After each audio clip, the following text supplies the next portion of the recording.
So this is the business card tutorial relating to that other letterhead that we just created. So what we're going to do in InDesign is we're going to do File, New, Document. Okay, we're in picas again, so I'm going to actually cancel out of that. I'm going to set my preferences before I do anything. Alright, I'm in inches here, saying that I'm in inches. Okay, New Document. Yep, always comes out as picas. Alright, I don't like that, but alright, so I know that I want it to be 3.5 inches wide by 2 inches high. And it will automatically make that size for me and convert it. Now I'm just going to double check here. InDesign. Whoops. I'm going to go File, pull down to Document Setup. Still in picas. Check it one more time. I don't know if you need to start a document first and then convert it. That might be the case. So now I'm going to double check it. Document setup, 3.5 by 2 is what I wanted. Okay, so we want our file to look like this. Okay, so I'm going to drop in my image again. So I'm going to do File, Place, or Control D. I'm going to find my logo, drop it in. Remember, it's large, so I'm going to make it very tiny. Not that tiny. And I have to play around with it to get it to the size that you want it to be. Okay. Now, if you did by accident drag it with the hand, just do Control Z to go back and then drag it where you want it.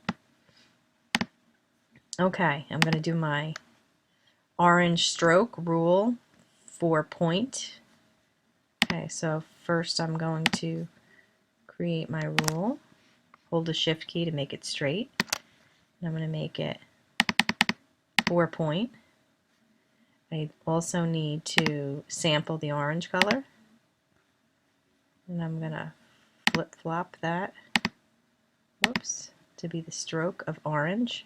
Notice how when I flip-flop the color, the stroke automatically changed to orange. Okay, I have to center it in there. Okay, so I'm going to make it a little shorter on both sides. Maybe shift it up a bit. Okay, so now I have this gray box. The gray box is 60% black. I'm going to draw my box. I'm going to fill it with black, 60%. Notice how my line is behind my box. So what I need to do is I could do one of two things. I could either click the box and do Object, Arrange, Send to Back, and it'll take my gray box and send it behind the line. I could also, if I wanted to, I just undid, click on the line and do the same thing. Object, Arrange, but bring it to front. And it'll bring the line up front. Either way, they both do the same thing. So, same end result here. Okay, then I'm going to type in my text in white, Bangla, 9/12. So I'm going to make a new text box. I'm going to paste it. You have to type it. So when you type it,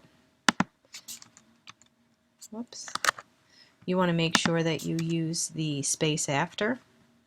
So if I click on my text, and then I did window, pull down to type in tables, paragraph.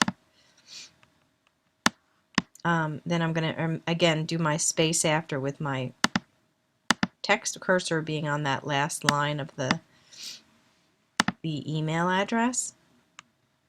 I'm going to click space after and it pushes the name down further, or you can do the opposite, take it down.